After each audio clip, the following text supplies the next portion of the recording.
네, 종합부동산세에 대한 언론 보도가 이어지고 있습니다. 이 종부세 부과 대상을 전체 가구의 2%로 줄이겠다, 이런 발표가 있었죠. 그런데 또 새로운 이슈도 하나 불거지고 있습니다.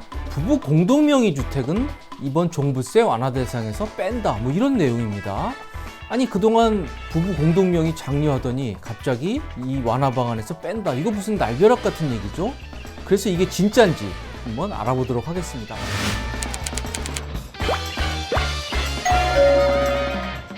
네, 이번에 바뀌는 종부세 완화 방안은 이런 겁니다. 지금 현재 규정으로 하면은 올해 종부세가 전체 가구의 한 3.7% 정도 부과되게 돼 있습니다.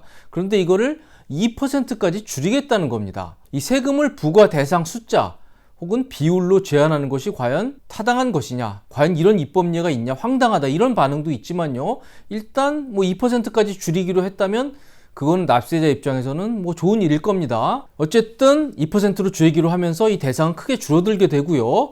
그래서 과연 어떻게 할 것이냐, 구체적으로 말씀을 드리면 지금 종부세는 1세대 1주택 기준으로 9억 원까지 공제가 되죠. 그런데 이거를 올해 기준 한 11억 원대 초반까지 공제액을 늘리면 이 종부세를 내는 분들이 2%로 줄어들게 됩니다. 한마디로 지금보다 한 2억 원 정도 공제 액수를 1세대 1주택자에 대해서 늘려주겠다, 이런 얘기로 보입니다. 그런데 이 완화 방안에는요, 부부 공동명의는 제외입니다. 1세대 1주택이고 그 집을 남편 혹은 아내의 단독 명의로 가지고 있을 경우에만 적용이 되는 거고요. 그 집을 남편과 아내가 절반씩 공동 명의로 가지고 있는 경우에는 아예 이 방안이 적용이 되지 않는 것입니다.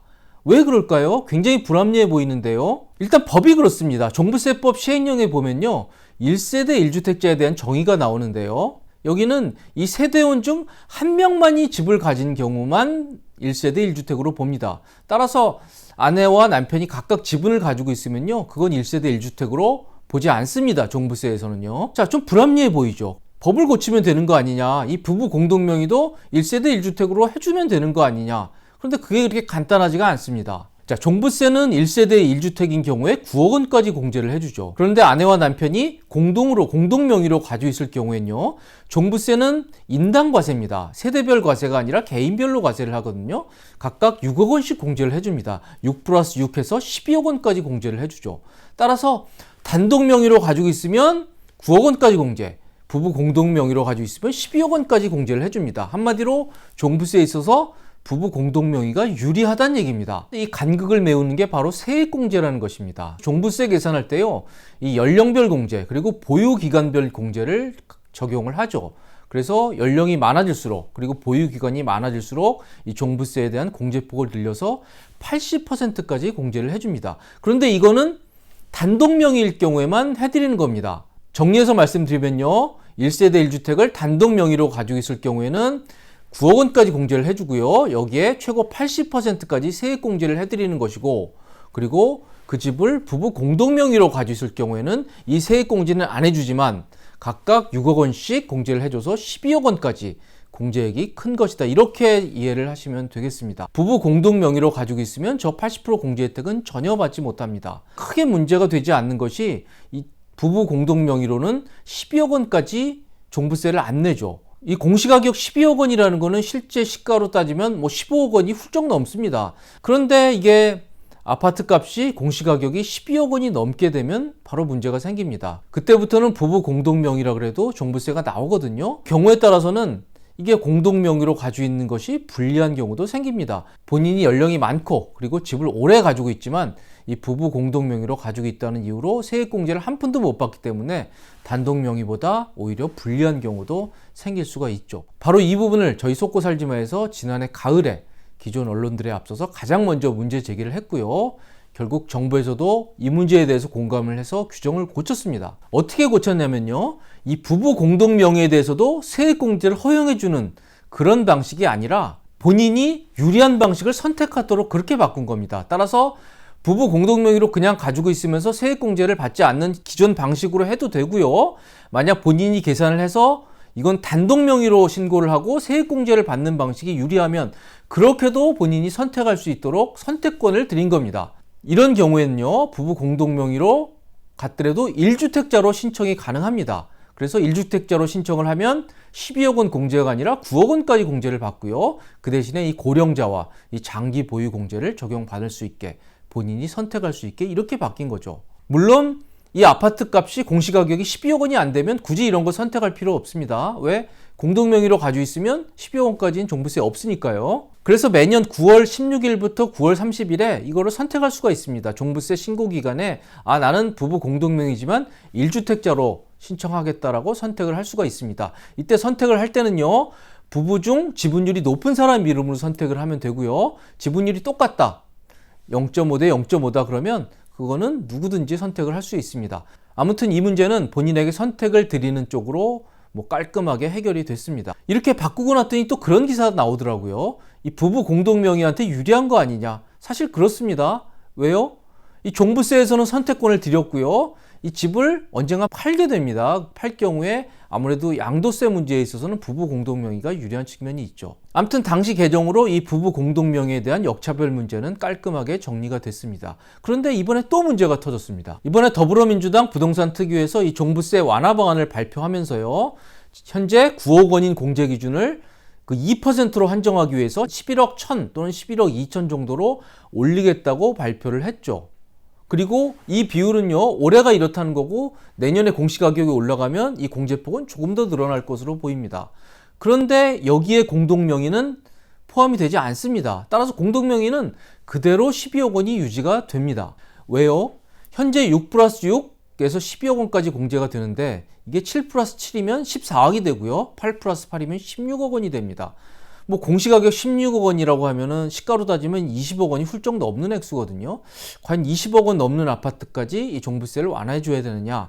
그럴 필요는 없다. 이런 게 바로 집권여당인 더불어민주당의 생각입니다. 그리고 현재 민주당이 발표한 종부세 완화 방안에 따르더라도요. 이 공제폭이 11.2억 원이기 때문에 이 공동명의 12억 원보다는 오히려 낮습니다. 물론 이 단독명의는 세액공제 혜택이 있죠. 그런데 이렇게 하더라도 큰 문제는 없어 보입니다. 본인이 갈아탈 수 있는 거거든요. 이번 완화 방안에 대해서 이 공동명의를 차별했다. 또 역차별 논란이다. 이런 식으로 자극적으로 쓰는 이 언론 보도들은 정확치 않은 보도라고 생각이 됩니다. 왜요? 본인이 선택할 수 있는 거거든요. 저 역시 종부세에 대해서 비판적인 생각을 가지고 있는 사람입니다만 이 정부 발표에 대해서 정확치 않은 보도를 하는 것은 문제가 있다고 봅니다. 그렇다고 지금 종부세가 문제가 없냐? 저는 절대로 그렇게 보지 않습니다. 바로 제가 지금부터 설명드릴 이 부분은 전혀 언급을 못하고 있더라고요.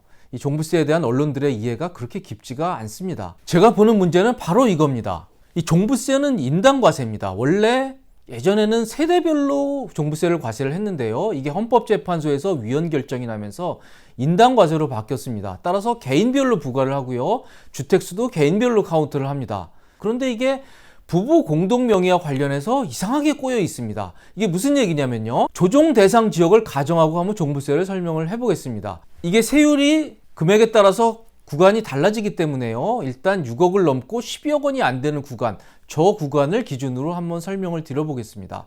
조정 대상 지역에서 2주택을 가지고 있으면요. 종부세율이 2.2%입니다. 그런데 이게 1주택으로 가는 순간 1.2%로 확 떨어지죠.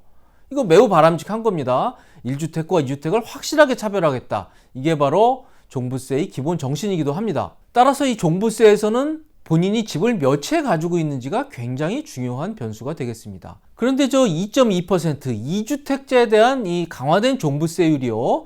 2주택을 가지고 있는데 적용되는 건 당연합니다만 집을 공동명의로 일부 지분을 가진 분들에게도 적용되는 게 조금 문제로 제기가 되고 있습니다. 자, 예를 들어볼게요. 집을 2채를 가지고 있는 두 부부를 한번 예를 들어보겠습니다. 저 왼쪽에 있는 부부는요. 남편과 아내가 각자 한 채를 가지고 있습니다. 그리고 오른쪽 부부는요.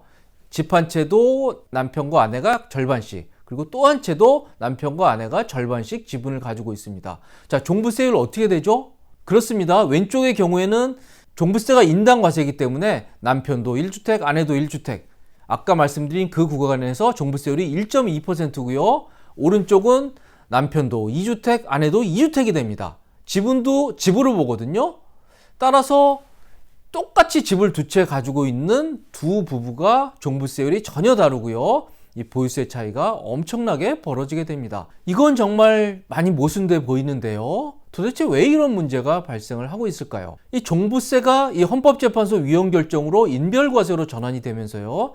저 왼쪽의 경우에 남편과 아내가 따로 가지고 있을 경우에 따로따로 각자 명의를 가지고 있을 경우에 1주택세율을 적용할 수밖에 없는 그런 구조가 작용을 하고 있고요. 오른쪽의 경우에는 지분을 가지고 있어도 집을 가진 것으로 보는 현행 세법 규정 때문이기도 합니다. 그래서 바로 이런 모순된 현상은요. 두 가지 측면에서 문제를 제기하고 있습니다. 하나는 이 공동명의자들의 불만입니다. 왜 나는 저 왼쪽 부부처럼 똑같이 집을 두 채 가지고 있는데 종부세를 더 내야 되느냐, 이런 불만이 있을 수가 있고요. 또 하나는 제가 주목하는 더 큰 문제는 바로 왼쪽입니다. 지금 종부세율을 강화를 하는 이유는 부동산 시장을 안정시키기 위한 거거든요. 그래서 다주택자에 대한 종부세율, 보유세율을 강화하면서 결국 매물을 내놓도록 유도하는 것인데요. 2주택자에 대한 종부세율을 강화해도 왼쪽의 경우에는 강화가 되지 않습니다. 왜요? 1주택자니까요. 따라서 다주택자를 타겟으로 해서 이 종부세율을 강화해도 이게 효과를 보기가 어려운 그런 구조가 작용을 하고 있습니다. 종부세 문제를 오랫동안 지켜본 취재 기자의 입장으로 말씀을 드리면요. 이 종부세를 이번 방안처럼 2%까지 부과 대상을 줄이겠다, 이런 단기적 처방보다는요, 이 종부세 문제가 이 부동산 시장의 안정을 가져오는 제도로서 작용할 수 있도록 좀 근본적인 제도 연구가 필요하겠다, 이런 생각이 필요합니다. 저희는 지금까지 최근에 논란이 되고 있는 이 종부세와 관련한 부부 공동명의 형평성 논란에 대해서 살펴봤습니다. 지금까지 도움이 되셨다면 구독과 좋아요 꼭 부탁드리겠습니다. 감사합니다.